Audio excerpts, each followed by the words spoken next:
The Sabrael Confessions, the Heavenly War Chronicles Book 1, written by Stephen Smith and read by Christopher Neal de San Fernando. Chapter 2. Lucifer, I soon learned, was quite the celebrity. Everywhere he went, his name was called out by those desperate for his attention.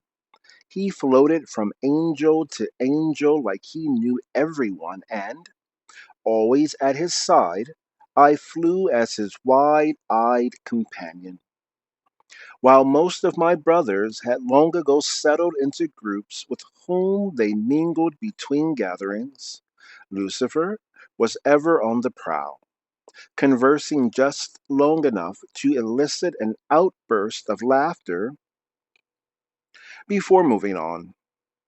He knew everything about everyone, names, duties, even their stations under God, without ever having to ask.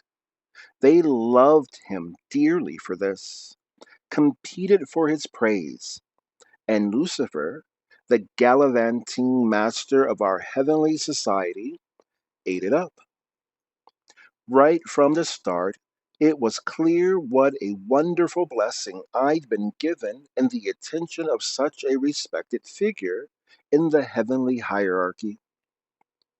I was welcomed into any group I approached, and sought after by those I did not. So many new friends greeted me that it was hard to keep track sometimes. It was shocking to think that only a short time before I'd been entirely unknown. That is, save for my reputation as the bizarre mute. The wonder that my brothers held for Lucifer in his presence was nothing compared to that when he was away, though. Some spoke of him as if he were a deity, raving about how they'd won a kind word from him, or how important he was to the host. Eavesdropping on these conversations, I was unnerved. Something didn't seem right in their tone. When they started speaking of me in the same way, my apprehension quickly turned to concern. The old rumors had indeed changed. Instead of a mute, I was now Lucifer's silent disciple. The way they said it was like some prestigious honor, or even a role to be envied. They seemed to revere me. Me! I couldn't believe it. It wasn't just one or two angels who spoke this way either. It was everyone. I heard it so often, I actually began to wonder if there was some truth to it. It may sound disingenuous to say that I didn't enjoy the attention, but it was honestly more disturbing than anything. The rumors reached their worst during those times when Lucifer went missing. He would often disappear without a trace for long periods. One instant, he would be conversing with some circle of angels, and the next he'd be gone. Whispers would spread. Where did he go? What was he doing? Why did he not tell anyone about it? My reaction the first time was to worry that he'd abandoned me. He returned, as he always would, but even to me he would never say where he'd been. This was like fuel on the fire of my brother's speculative gossip. Rumors ran wild as the frequency of his disappearances increased, and we were all left wondering where he went to escape from everyone, and why. The answer wouldn't come from Lucifer. Instead, it came from my brother Raphael. I was first introduced to Raphael during one of Lucifer's many absences. Actually, introduced is the wrong word. I should say I was approached. Another of my brothers who sat in the circle closest to God, he was also well known and respected, but was nearly Lucifer's opposite in demeanor. Reserved and respectful, Raphael spent his time observing the rest of us from a distance. Few noticed him. Most never knew he was watching. I only did when he started following me around. His emerald eyes seemed always to be there, staring from across the crowds. He would appear when I roamed the forest, when I was at work in my own hall. He was everywhere I went, as though he always knew my next move. I tried to ignore him, tried to keep my eyes averted, though I felt each time I looked away, he crept nearer. I thought if I could keep from acknowledging him, he might lose interest and find someone else to haunt. I was wrong. Sabrael, the voice startled me as I considered the arrangement of a newly completed mural. I turned to find Raphael standing near me, his auburn hair flowing down over his shoulders. His complexion was flawless, like a polished statue. You missed the spot. It's intentional, I replied, at once both nervous and glad to finally speak to my silent shadow. Sometimes the negative space is just as important. He regarded me for a long moment. I can see why you're the one. May I sit? The one? I asked. Do you always speak in riddles? Raphael seated himself, wings folding as he ran his hand over a daisy. Careful not to damage it, his glowing eyes radiated calm. I was a bit taken by the perfection of his features, the absolute symmetry. He was almost as striking as even Lucifer, the angel who walks at Lucifer's side. I heard Lucifer had taken on something of an apprentice. I decided to find out who the lucky angel might be. And behold, you are the one. Tell me, Raphael, why do our brothers care so much about with whom Lucifer speaks? Raphael laughed, softening his statuesque face. Surely you must know. But I did not. His smile faded, his face once again blank and perfect, because of who he is, his place in the host.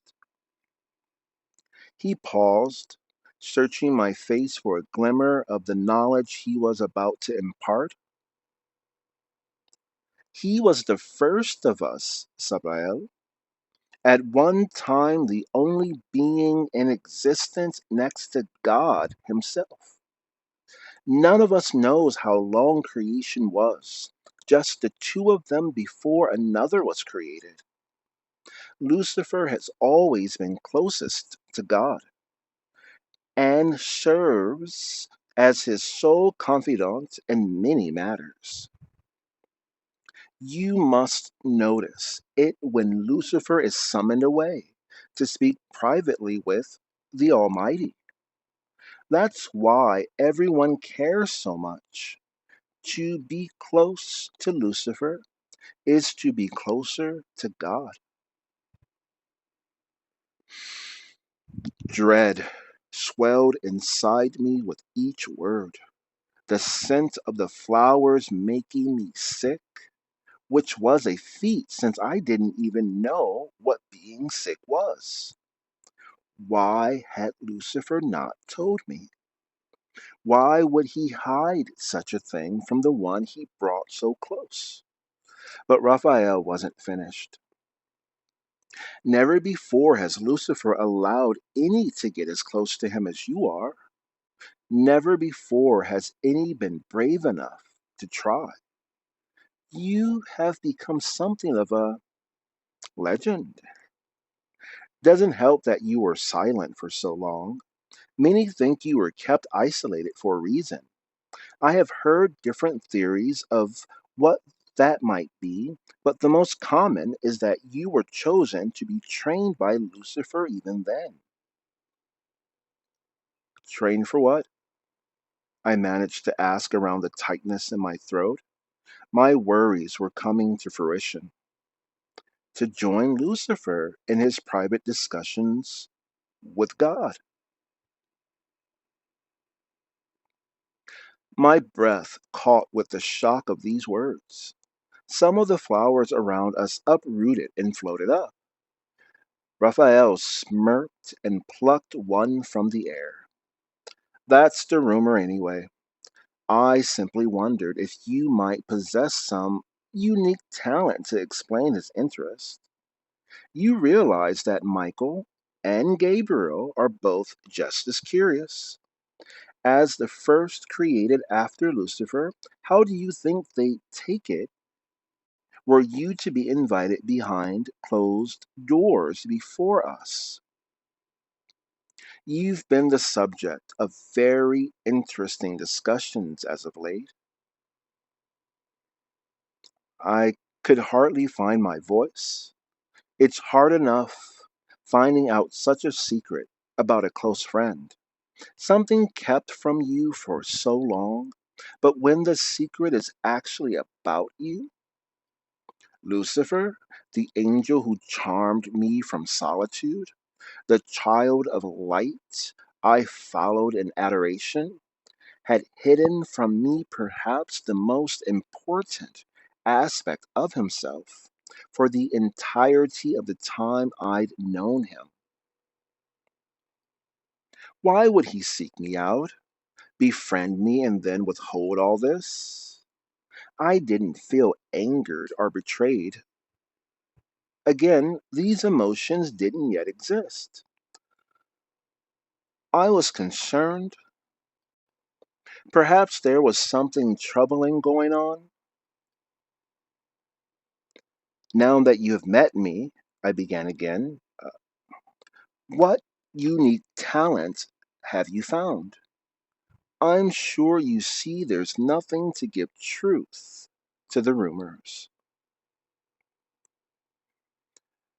Raphael's warm, emerald gaze was still fixed on me. Time will tell.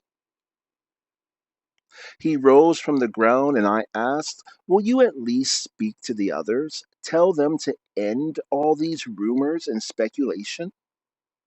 He looked down at me, smile spreading, and said, where's the fun in that? Raphael spread his wings and soared back toward the Hall of Song, a gentle wind lifting my hair in his wake. I watched the glowing streak of his robe until it was gone. I attempted to continue my work, but the more I pondered his words, the more curiosity took hold. Lucifer was the only angel in heaven with whom God spoke when he would speak to no other. The only angel allowed to know things kept from the rest of us. This wasn't something of which to be ashamed. My mind raced, tender petals wilting between my fingers as my attention drifted from the mural. I wanted answers, needed them, and no amount of duty or work would bring them. I spread my wings and took flight to search for Lucifer. I finally found him alone in his hall, wings curled around him like a shield on the bank of a rushing stream. My feet silently touched down, and I folded my wings to my back to crouch beside my brother. Lucifer, we need to talk, I began, but as my gaze found his eyes, I recoiled in terror.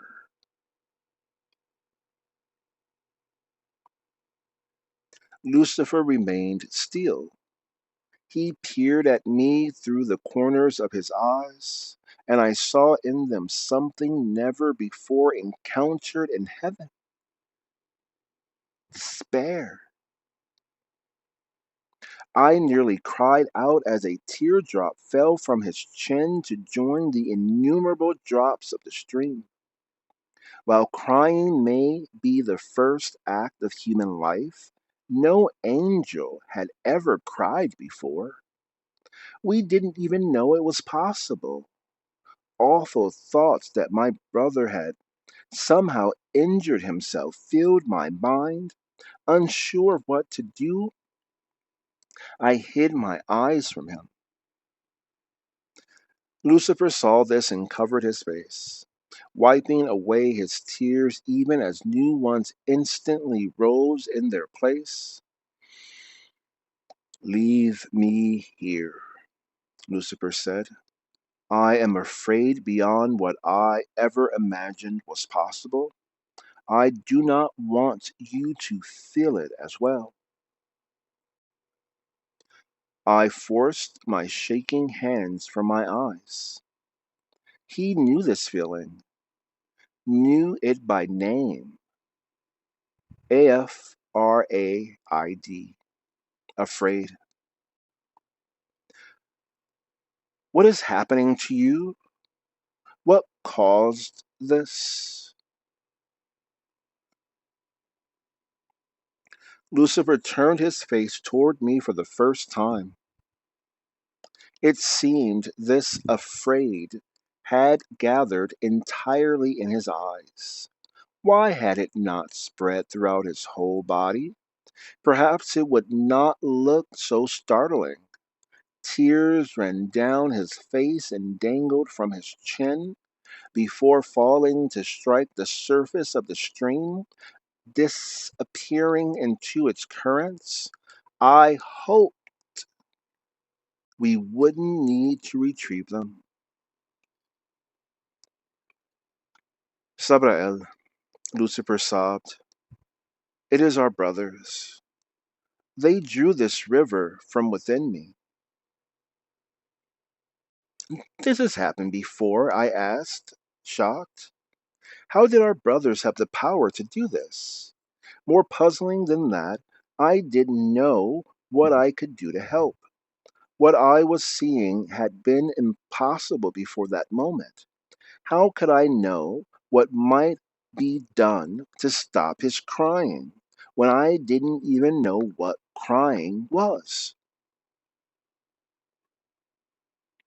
All I have ever done, I have done in his honor, Lucifer said, his face hidden again behind his golden locks. I have never done anything that did not praise God. I do not understand them. Can they not see I am no higher than them in any way? Higher? What are you talking about? I asked, hoping that letting him talk would help him to stop crying somehow. A trembling, a trembling sob escaped his lips.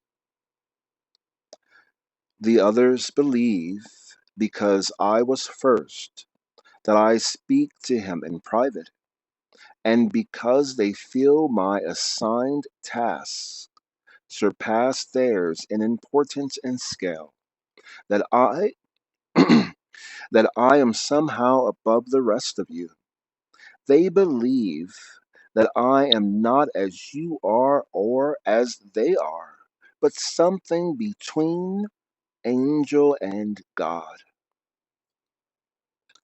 I listened without answering, horrified by what he was saying, yet wanting him to go on. They look at me with reverence and speak to me with this tone. Always as I perform my tasks or sing the praise of God, they try to please and mimic me in the hopes of gaining my favor. But they do not need it and already have it. When we gather to sing, I feel their gazes upon me rather than on he who deserves such adoration. Worse, our brothers have even started singing hymns written to honor me. Can you fathom that? I hear them everywhere I go. I cannot escape them. The gatherings have become misery because of those horrid songs. I have been forced to disappear, to find places where I can hide from those who would call me something I am not. Why not simply tell them all this? He was already shaking his head. Surely they would stop if you show them you are just a servant of God as they are.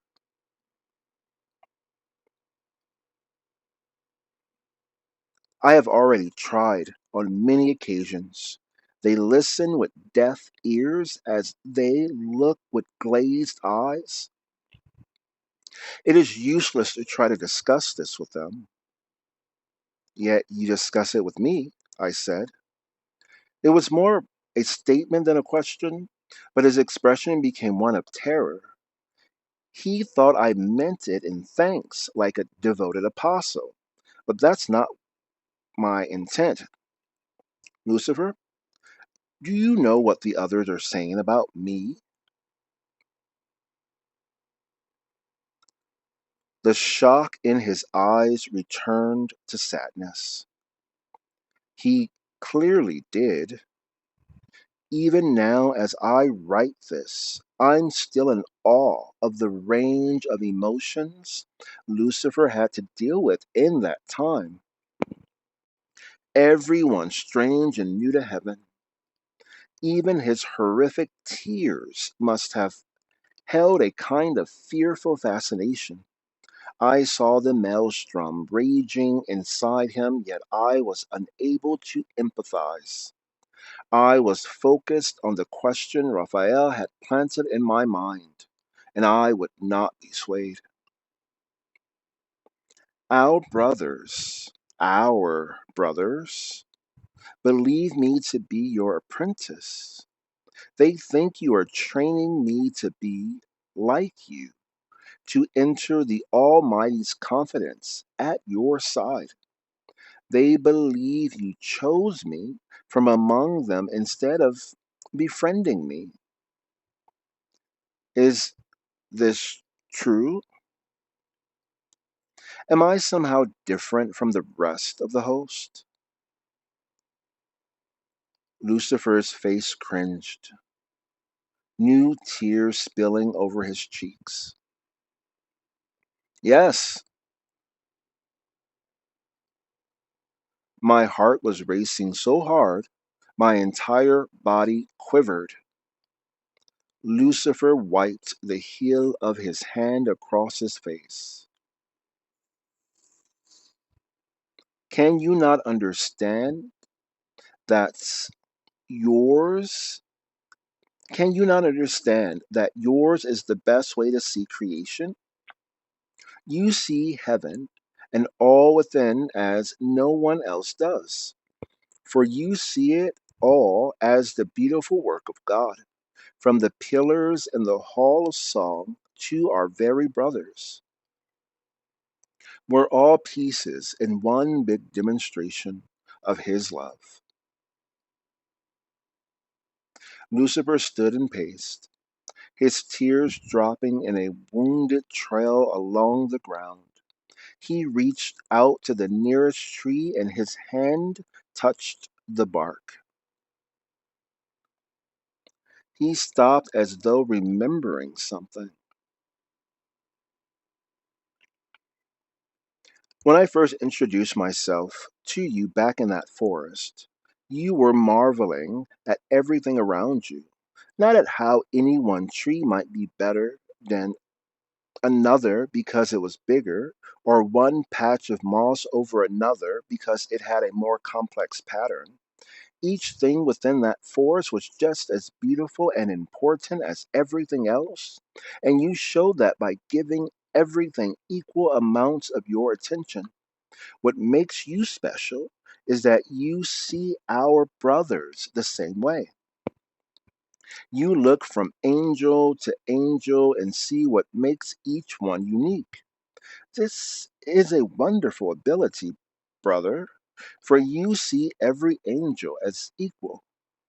Yours is an indiscriminate view of creation, and for this reason, you are special among us. That's not true. You are a throne angel, Lucifer. You sit closer to God than any of the rest of us. I'm in awe of you. Could never think of myself as your equal, I protested. Lucifer crouched down beside me. But you see us both as equals under God. In this horrible time when so many of our brothers turn their admiration toward me, I yearned for someone who would not see me as superior, who would not laud me for things I am simply meant to do. I was alone and needed a friend, not another admirer. You are that friend, you who see all equally, you who love all for who they are rather than the placement of their seat in the hall. You who knows it is God who deserves our praise. I knew I could trust you, so yes, I did choose you. But it was an innocent decision. I beg you, forgive me for not telling you all this, Sabrael, but I fear even you might begin to see me for my rank rather than for whom you know me to be.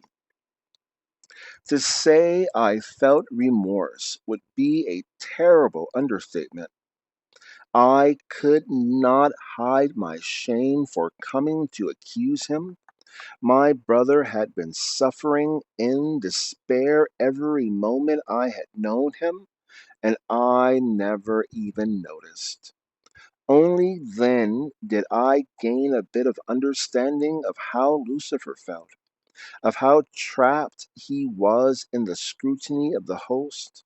He must have been stronger than even I imagined, dealing with this for so long, without even mentioning it to anyone, without showing how deeply it affected him. I cannot tell you how sorry I am that our brothers have drawn you into this, Lucifer said, staring back into the stream. I never wanted you to get caught up in how they see me. Perhaps it would be best if you stopped speaking to me altogether.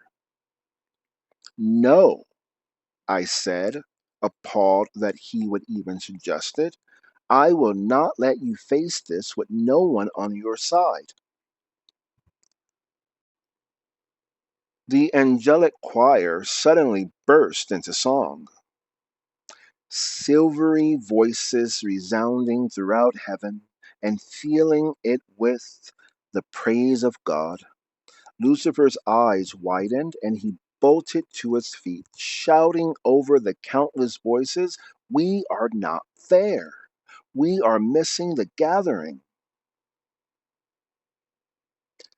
"He will understand," I assured Lucifer, hoping this was true. "When he asks why we were not there, tell him all of this and he will make it well again." Lucifer wiped away the last remaining tears. "How can you be so sure?" I smiled. "He's our creator. He could never be angry with us." Lucifer stared at me for a moment, then nodded. "You're right.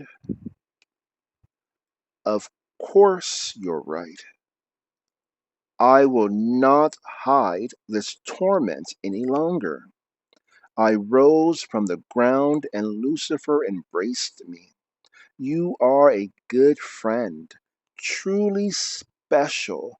I mean that. I shall not forget this in my discussion with God." He soared into the air to seek a private meeting with the Almighty. The image of his tears stuck in my mind. Just the thought of them stirred feelings of horror within me. But I was relieved my words had helped. Hopefully, he would now be able to find peace. It was only a short time before the misdirected praise was silenced. Lucifer spoke with the Almighty, and God commanded the false praise to stop. The Almighty reminded us that to view anyone as more important than the rest was to idolize that angel, and this was strictly forbidden. The first commandment given to Moses was, "You shall have no other gods." And this was a reflection of the command we were given in heaven. My brothers who had been singing for Lucifer,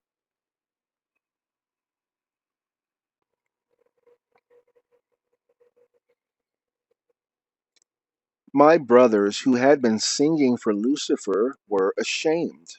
The praise of Lucifer dwindled to whispers, then disappeared. All the songs in heaven were once again in honor of the Almighty alone. Soon, Lucifer was his jovial self again, and even rejoined our conversations between the gatherings. I was delighted to have Lucifer back, but to say he was the old Lucifer again is not entirely true. In certain ways, the experience had left an indelible mark. Sometimes when he spoke, there was an awkward tension, as though he was giving a glimpse of something he was embarrassed about. It was also soon evident that Lucifer had become obsessed with the future of heaven and the role of the host within it. He believed change was coming, that the status quo of our beautifying heaven couldn't last forever, and eventually something more must come of our existence. I listened, skeptical, thinking it nothing more than the innocent speculation by a mind recently released of heavy burden. I was too happy to see Lucifer liberated of his own. Uh, I was too happy to see Lucifer liberated of his oppression to suspect anything else. Only Michael recognized something was wrong. Amidst the happiness of heaven, Michael, who held a list of responsibilities second only to Lucifer's, walked as an apparition of despair through the halls of paradise. Michael, who regarded his duties with great honor and allowed himself little activity outside them, was the only one who saw something that even I, Lucifer's closest companion, did not detect. I remember it well. While walking with Lucifer in the hall of greenish banners, I stopped to inspect the artistry of a field adorned with vibrant flowers. When I looked up, it was to the sight of Michael sitting alone some distance away, a black and white smudge in the vista of otherwise brilliant color. I asked Lucifer, "Have you spoken with Michael lately? Have you spoken with Michael recently?" Why would I want to bring myself down? I am perfectly content being content, thank you, Lucifer joked, but he couldn't conceal the strangeness of his grin. Something is wrong. I have never seen him so reclusive. I wonder what happened to cause him to be like this. Lucifer looked at Michael and his smile faded. There was a bit of annoyance behind his gaze, though at what I couldn't tell. He shrugged and said nothing. You know what happened? I said. Realizing, you know what happened? I said, realizing it even as I spoke the words. Tell me. Perhaps we can help him. Maybe he has discovered fear as you did. When his eyes returned to me, they burned with concern. Or was it anger? Do you not want to help him? What makes you think he wants or needs help, Sabrael? He said. The response threw me. Something was definitely wrong. We should return to the others. This hall bores me. What aren't you telling me? What's wrong with you? His sadness is caused by me, Lucifer shouted, his calm gone. Does it change anything, knowing that? He glared at me, the annoyance held so precariously in check, now fully apparent. You, I, I don't understand, I said. No, I doubt you would, wallowing in your innocence. How could you understand? Lucifer pointed at Michael. That's why I did not come to you, but went to him instead. For what? It chilled me how timid my voice sounded compared to his. Lucifer sighed. I am changing. Things I cannot explain are happening to me, and while I do not fully understand them, I do know that I am now unlike any of you.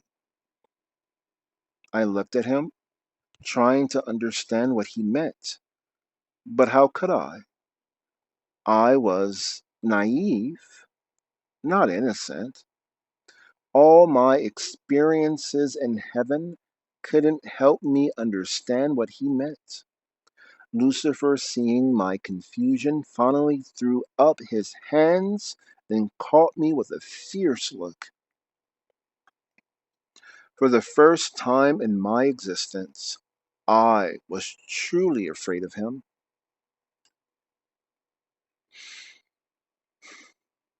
Do you know why we praise God?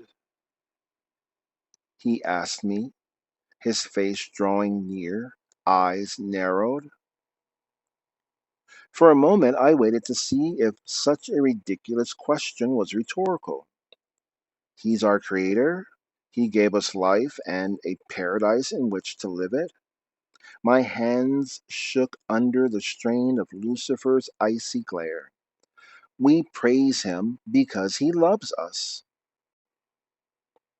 If that's so, why does he demand that we spend our lives singing about him to him? Why not just allow us to enjoy this paradise and each other's company? I opened my mouth, unsure of what I was going to say, but this time he answered himself. It's because God feels something no other has felt in all the time we have existed.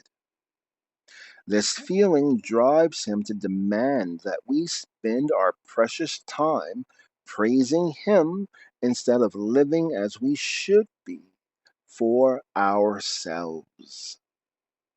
Lucifer's eyes widened, giving his face a maniacal look. But I know something he does not. Impossible! Fear was coming into my voice as a tremble. He knows all. To say he does not is unthinkable. Lucifer smiled with amused ferocity. How do we know that? How can we be sure that everything he says is true? Or that he really created this vast paradise on which neither you nor I will ever know the bounds? Were you there to see him create it? What proof do we have that he knows everything he claims to? My mind was racing, yet my tongue was frozen. I said the first thing that came to mind. We know because he has felt things none of us have, and knows things none of us know. Lucifer laughed and patted me on the back, the ferocity momentarily dispelled by a sinister gaiety. And there it is, the reason you remain loyal, because he feels things we do not and knows things we do not. Well, let me tell you something. He leaned close so no one eavesdropping could hear. I, too, feel things you do not, and know things you do not. I didn't understand, but he knew I wouldn't and continued. That's why I spoke with Michael, and that's the reason he sulks now. I told him of this feeling only God and I share, what I believe it means. But you know how Michael gets. He does not understand this new feeling or why I received it, and when Michael does not understand something, it must be unholy.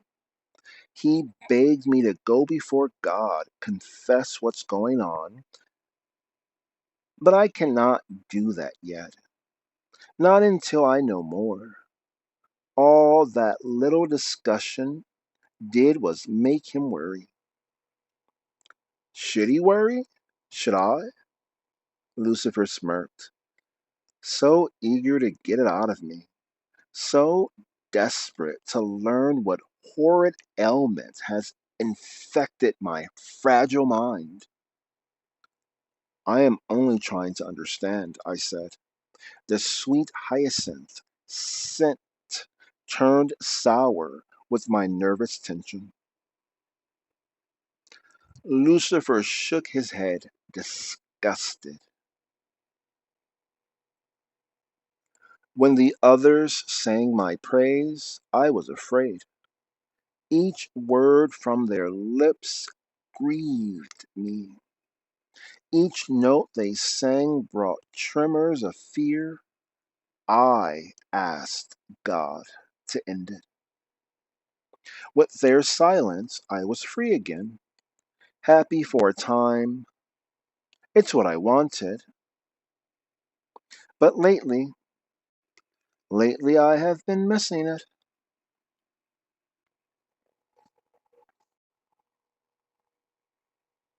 Lucifer traced a circle in the dust with his finger. His eyes turned from me. I was released of the fear he was causing, as though the miracle of malice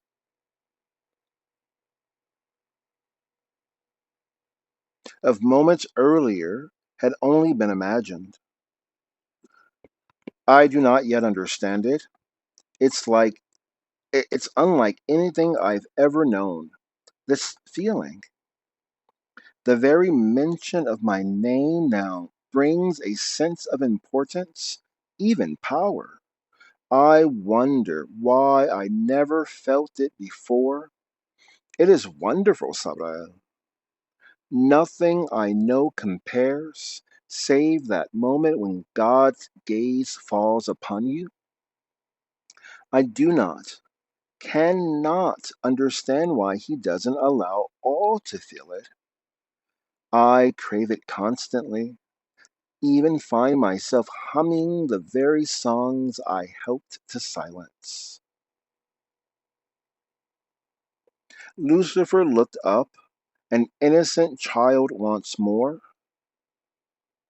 The more I experience this sensation, the more I feel as though perhaps our brothers were right in praising me. I shook my head in disbelief as he added, I lament the fact that I quieted my own praise. I grabbed him by the shoulders. Lucifer, listen to yourself. This feeling, whatever it may be, confuses you. Please, you must tell the Almighty about. No, Lucifer interrupted, his ferocity rekindled. You will not accept the fact that I am changing because you are blinded by innocence and adherence to God's words. You cannot understand what is happening to me because you don't know how. You only understand what God tells you. You disgust me. First, Michael, who would rather sulk in sadness than help me, and now you, who should be most supportive. Is everyone so quick to be my judge? Lucifer threw my hands away from him as he rose from the ground.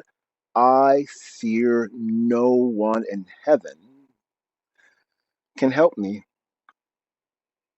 No one but me.